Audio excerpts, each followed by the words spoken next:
Jesus very often taught in parables. On one occasion, when he had talked about a person going through a field and sowing seed, and there was the hard ground, and there was the rocky ground, the shallow soil, and then there was the good ground. The disciples didn't understand it, and they asked for an explanation. Jesus said that he spoke in parables so that those that would understand could, and those that didn't understand wouldn't. This is very well illustrated in the 15th chapter of Luke, where there are 3 parables that Jesus spoke. People today, many preachers today, have labeled these 3 parables of grace. And in those parables, he deals with a woman. Or first of all, he deals with a sheep herder who lost 1 out of 100 sheep. And he left the others and went and hunted for the one. And when he found it, he called his friends, and they all rejoiced together.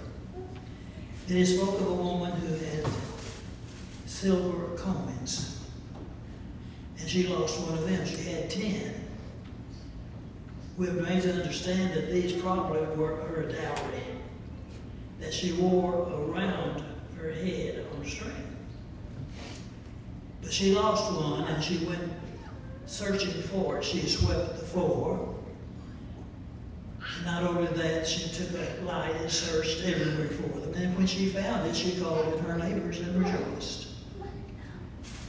Then he tells a parable that is the one I want to look at tonight. There was a certain man who had 2 sons.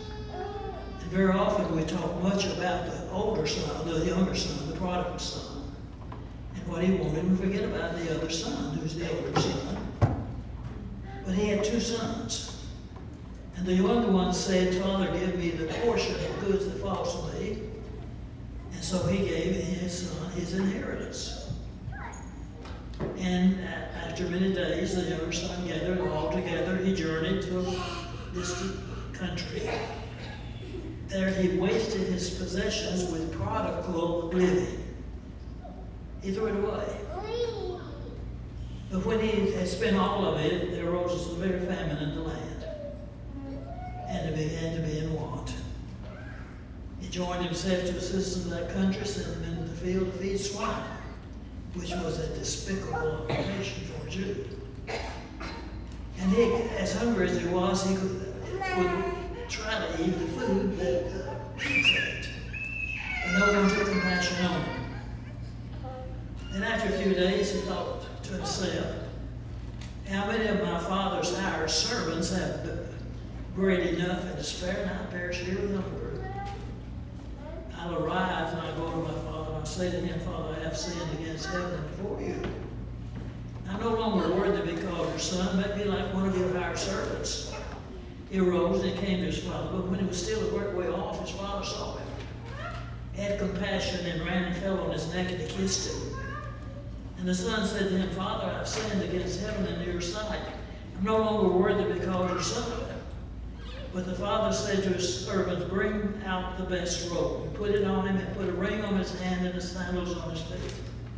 And bring the fatted calf here and kill it, and let us eat and be merry, for this my son was dead, he's alive again.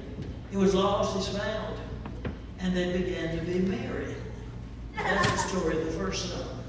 Now the older son was in the field. As he came and drew near to the house, he heard music and dancing. So he called one of the servants and asked these things, "What are these things? What do they mean?" He said to him, "Your brother's come. He has received him safe and sound. The father's killed the fatted calf." But he was angry and would not go in. Therefore his father came out and pleaded with him. So he answered and said to his father, "Lord, these many years I've been serving you. I never transgressed your commandments at any time. Yet you never gave me a young goat that I might make merry with my friends. But as soon as this son of yours came, who has devoured your livelihood with harlots. You killed the fatted calf for him. And he said to him, Son, you are always with me, and that all I have is yours. It was right that we should make merry and be glad, for your brother was dead and is alive again, and was lost and is found. Many times we study these parables, but we forgot the purpose for which Jesus used them. We learn in verse 3 of Luke 15 that those Pharisees and scribes that came to Christ criticized him, saying that he was with the unjust, these people who were not fit to be in their circle, that he ate with them. Jesus was saying to them, I have come to seek and save the lost.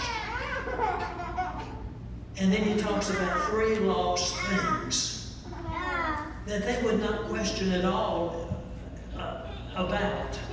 Because if they had lost an animal, a sheep, they would go hunt for it and be happy to find it.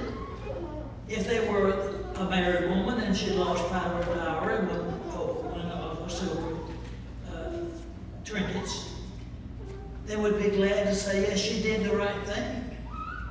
And then they would say concerning his father, well, yes, he did the right thing. But what they failed to realize, Christ was there to do the right thing. He came to seek and save the lost, and he was seeking them and reaching out to them, and they were saying, you fraternize the wrong crowd. You're not what you need to be. And they missed the whole point.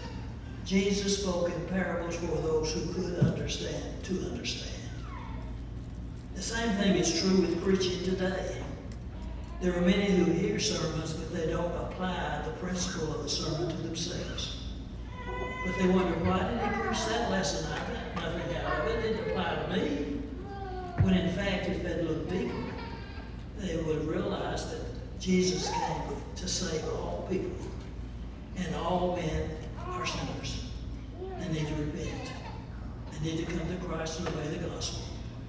We find ourselves among that number tonight. Will you come? While we stand and sing. There's a great